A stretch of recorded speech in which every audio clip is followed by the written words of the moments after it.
Hey everyone, Mr. Scullin here, back at it. Lesson 3, Unit 4. Today we're continuing our discussion on polynomials. A lot of the stuff that we do here in Lesson 3 is going to carry over directly from Assignment 2 or Lesson 2.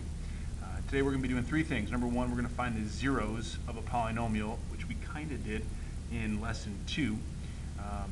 Number two, we're going to write the function given the zeros, so working backwards. And then the last thing, you can provide a rough sketch, a good sketch of a polynomial function once you know what the zeros are. So those are the three things that we're going to tackle. Let's just jump right into it. So this first one says convert the following polynomial into factored form.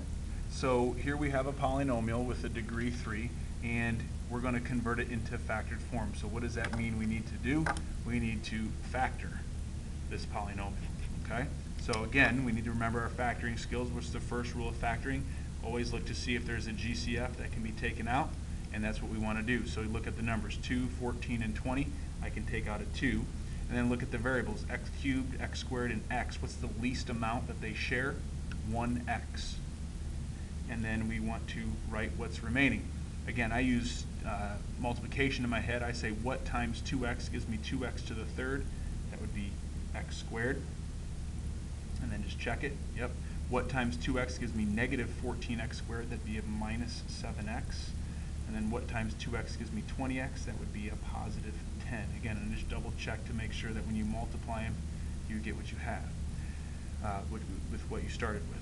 Then, once you've factored out a GCF, you always have to look to see if you can factor what's left in the parentheses. So in this case, we can factor this. What two numbers multiply together give you positive 10, add together you get negative 7, x minus 5 and x minus 2, right? Negative 5 times negative 2 is positive 10, check. Negative 5 plus negative 2 is negative 7, check. So the directions say convert the following polynomial into factored form. If we're just doing what the question asked us to do, this would be our solution. Now it says, when is the function equal to 0? These are called the zeros of the function. So if we ask to take this a step further and I ask you to find the zeros of the function, that's when this would be set equal to 0. And we would set each individual piece of this equal to 0 and find our solutions. So 2x equal to 0, x minus 5 equal to 0, and x minus 2 equal to 0, and solve for x. You get x equals 2, you get x equals 5, and you get x equals 0. Okay? Something that you're going to come across later on down the road, but it's a nice way to check, is the largest degree, which this is in standard form, right? Because we go x cubed, x squared, and then x. The leading degree or the largest degree in the problem tells you how many solutions you're going to have, generally speaking. So if this is degree 3, you have 1, 2, 3 solutions. Those are your 3 zeros. Okay? It says plot these points on a graph and try to sketch the rest of the graph. We're going to get to that in a little bit. So let's just talk about what we did. We started in standard form. We went to factored form. If they ask you to find the zeros, that's when you take each of the factored form, each of the factors, and you set them equal to 0 and solve, and that's what we did in Unit 2, so we should be pretty familiar with that. Okay? So let's move on to Slide 2. So now what Slide 2 is essentially just going backwards from what we just did. So it says write the polynomial function given the following zeros, and they want it in standard form. So you need to end up putting this answer in standard form, and you can see the answer at the bottom. Good way to check. So what I do until I get comfortable with this is I generally or literally just work backwards. I have x equals 1, I put an x equals that, and I put an x equals that. So those are my zeros. So now what I want to do is take each of these and write them as factors. So go backwards. So if you go back to the first slide, this was our 0, right? And then we want to go backwards. So we want to go from here to x minus 5 and to x minus 2. Now, obviously when it's x equals 0, you won't have any of those because that would be tough to see what coefficient is in front. We're going to be talking or dealing with ones where you have actual zeros zeros other than 0. So if we go back to this, how do we write x minus 1 as a factor? Well, subtract 1 from both sides. That would be x minus 1, right? How does x equals 3 become a factor? You would subtract 3 over to the x, so x minus 3. And then the last one would be adding 2, because that's a negative 2, so you'd have x plus 2. Now, a lot of students will understand that if their zeros are 1, 3, and negative 2, that their factors are just going to be the opposite with x. Okay, so for example, off to the side, if I said, hey class, your zeros are negative 1, 5, and negative 3, the factored form would be x plus 1, x minus 5, and x plus 3. They're just the opposite of what your zeros would be. Okay? And now we need to put this in standard form, so what do we need to do? We need to multiply this stuff out. Again, if you have all multiplication, you're just going to work right to left. So I'm going to multiply these two together, which would be x squared. Again, the shortcut is to add the two terms, so that would be a minus 4x, and then multiply the two terms, which would be a positive 3. And then we're going to take that and multiply it by x plus 2. Now I like to take the x plus 2, or the binomial, 1, 2 terms, and multiply it through. So x times x squared would be x to the third. X and negative 4x is minus 4x squared. X times 3 is 3x. And then the positive 2 needs to get distributed to all three, so plus 2x squared minus 8x and plus 6. And then we put our like terms together. So I have, there's a negative 4x squared, a positive 2x squared, so that's minus 2x squared. I always include this sign when I add my like terms. Negative 8x and positive 3x would be a minus 5x, and then plus 6. And there's my standard form. Standard form. Okay? So again, you're starting with your zeros, put them into factored form, put it in standard form. Just working backwards from what we did. Number 3, go ahead and hit pause, and then we'll talk about multiplicities and sketching the graph here in a little bit. We'll actually wait to sketch some graphs until we get to the back. But go ahead and hit pause. See if you can factor this, and see if you can come up with the zeros as well. Okay, so it says factor the polynomial. Obviously the directions are pretty clear. What's the first rule of factoring? Does it have a GCF? If the answer is yes, we need to take it out. So I have 12, 36, and 27. What's the largest GCF that comes out of 12, 36, and 27? I'm going to say 3. So I have a 3. And then I have x6, x5, and x4. So x4 can come out of all of those. It's always the smallest degree. If you're not sure how many x's come out, it's always the smallest degree, because that's the most they share. And then I have 4x squared. Multiply those together. That's going to be a minus 12x, and that's going to be a 9. Okay? And again, just double check 3 times 4, 12. x4 times x2 is x6, because you add your exponents. 3 times negative 12 is negative 36. x4 times x is x5. 3 times 9 is 27 with the x4 to go with it. Now again, we always have to check to see if we can factor this. So I'm going to look to box method this. So 4x squared and 9. So I have 36 would be my new number. Two numbers that make 36 to add together to get negative 12. Well, if you're not sure, let's list the factors. 2 and 18, 3 and 12. I have 4 and 9, and 6 and 6. And there's your winner, right? We got to find one combination that makes negative 12, so negative 6 and negative 6. Negative 6 times negative 6, positive 36, negative 6 plus 6 is negative 12. Add your x's. Greatest common factor would be 2x. Because this box is negative here, that means a negative 3 comes out. Going up would be 2x. Going up, again, is a negative 3. So I get 3x to the 4th, and then I have 2x minus 3 and 2x minus 3. And we would usually, in a textbook or in an answer key, you would see it written like this. Because there's 2x minus 3's, we would write it like that. Okay? Now, this question says, what are the zeros of the function? Well, remember, to find the zeros of the function, you set the factored form equal to 0, and you solve each part. You'll notice that there's 1, 2, 3 parts, and you'll see some repeat. But if I take 3x to the 4th and set that equal to 0, if you divide by 3 and take the 4th root, you're still going to get x equals 0. Okay? These two factors are the exact same. So when I take 2x minus 3 and set it equal to 0, I get 2x equals 3. So I get x equals 3 over 2. So it says, what are the zeros of the function?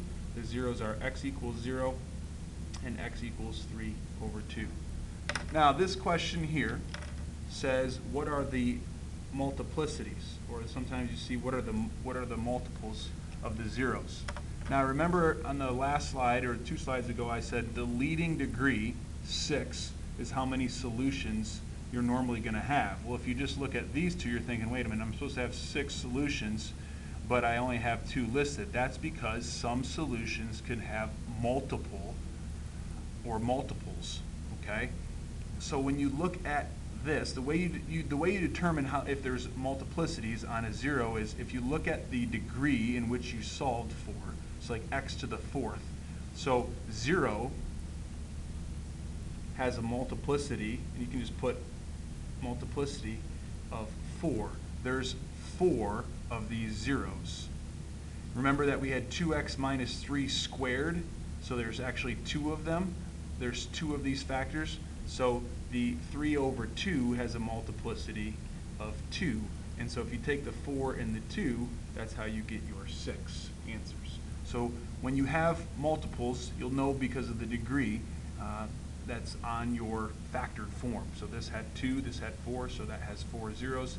This has 2, 3 over 2s. We'll sketch a graph here in a second. I'll teach you how to sketch these graphs.